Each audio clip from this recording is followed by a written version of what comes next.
Hello friends, कैसे हैं आप लोग।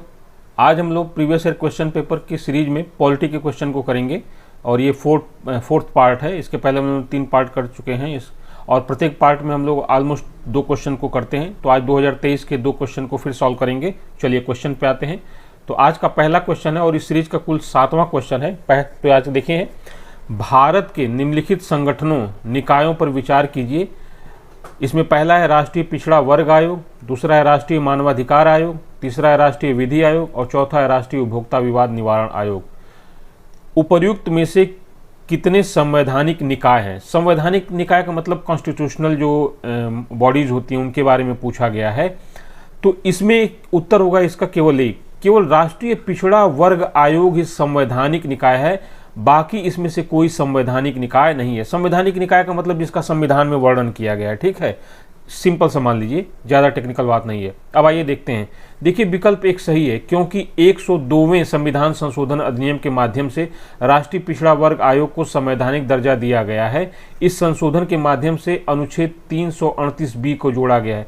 और ये क्या राष्ट्रीय पिछड़ा वर्ग आयोग है? जो पिछड़ा वर्ग से बिलोंग करने वाले लोग हैं उनके बारे में ये क्या करेगा? अनुसंधान करेगा या उनके बारे में ये सिफारिश करेगा सरकार को, ठीक है। अब दूसरा विकल्प जो था वो गलत है क्योंकि राष्ट्रीय मानवाधिकार आयोग का गठन 1993 में एक अधिनियम के तहत किया गया जो एक वैधानिक निकाय है। संवैधानिक निकाय नहीं है, ये वैधानिक निकाय है, ठीक है। तो संवैधानिक निकाय का मतलब जिसका संविधान में उल्लेख किया गया है। तो राष्ट्रीय मानवाधिकार आयोग का गठन जो है एक वैधानिक प्रक्रिया के थ्रू हुआ है, इसका संविधान में कहीं उल्लेख नहीं है। विकल्प 3 गलत है क्योंकि राष्ट्रीय विधि आयोग न तो एक संवैधानिक निकाय है और न ही एक वैधानिक निकाय है, बल्कि इसका गठन भारत सरकार का जो कानून और न्याय मंत्रालय है इसकी एक अधिसूचना के द्वारा किया गया है। विधि आयोग का गठन, राष्ट्रीय विधि आयोग का गठन, और इसका मुख्य कार्य क्या है कि देश में जो प्रचलित विधियां हैं, कानून हैं, इनका अध्ययन करना, इनकी समीक्षा करना और सरकार को सुझाव देना, ठीक है। जैसे कि IPC जो लागू की जा रही है 3 जुलाई से लागू की जाएगी, तो ये किसके आधार पर होगा? राष्ट्रीय विधि आयोग ने जैसे बहुत से कानून प्रासंगिक हैं, अप्रासंगिक हैं, इनमें सुधार करना नहीं करना, इसका ये सुझाव देता है, ठीक है। चलिए, फिर जो चौथा विकल्प था ये भी गलत है क्योंकि राष्ट्रीय उपभोक्ता विवाद निवारण आयोग संवैधानिक निकाय नहीं है। इसका गठन 1986 में उपभोक्ता संरक्षण अधिनियम के तहत उपभोक्ताओं के हितों के संरक्षण के लिए किया गया, जो एक वैधानिक निकाय है। राष्ट्रीय स्तर पर राष्ट्रीय उपभोक्ता विवाद निवारण आयोग है, जबकि राज्य स्तर पर राज्य उपभोक्ता विवाद निवारण आयोग है तथा जिला स्तर पर जिला उपभोक्ता विवाद निवारण आयोग है।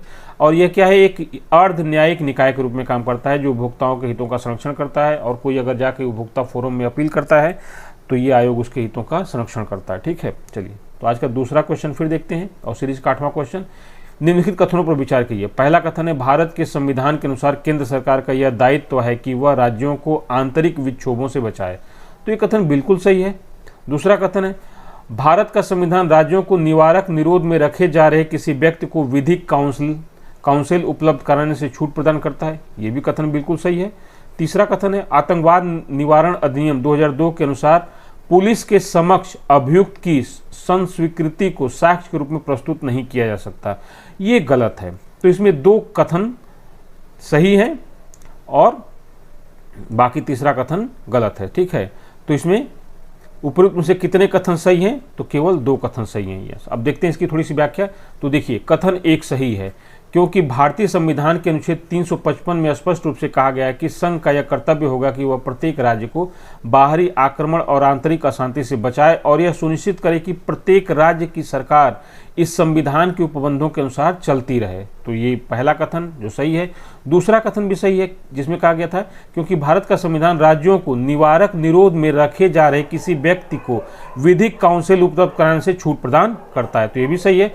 तीसरा कथन जो गलत है क्योंकि देखिए, जो आतंकवाद निरोधक अधिनियम पोटा जो 2002 में लाया गया था, इसकी धारा 32(1) में कहा गया है कि संहिता 12 में या भारतीय साक्ष्य अधिनियम 1872 में कुछ भी होने के बावजूद इस धारा के प्रावधानों के अधीन एक स्वीकारोक्ति एक पुलिस अधिकारी के समक्ष एक अभियुक्त द्वारा जो पुलिस अधीक्षक से कम रैंक का न हो, मतलब अगर SP रैंक का है, पुलिस अधीक्षक रैंक का है जिसको कप्तान कहते हैं, उस रैंक से के बड़े या उस रैंक के अधिकारी के समक्ष अगर कोई वो साक्ष्य प्रस्तुत करता है, स्वयं के खिलाफ ही कोई सबूत देता है, तो उसके न्यायालय के सामने उसको साक्ष्य के रूप में प्रस्तुत किया जा सकता है। तो इस तरह तीसरा कथन गलत था। ठीक है, तो 2 कथन गलत सही थे, इसमें तीसरा कथन गलत था। तो इस तरह से आज के क्वेश्चन को हमने सॉल्व किया। मिलते हैं नेक्स्ट डे नेक्स्ट क्वेश्चन के साथ। Thank you.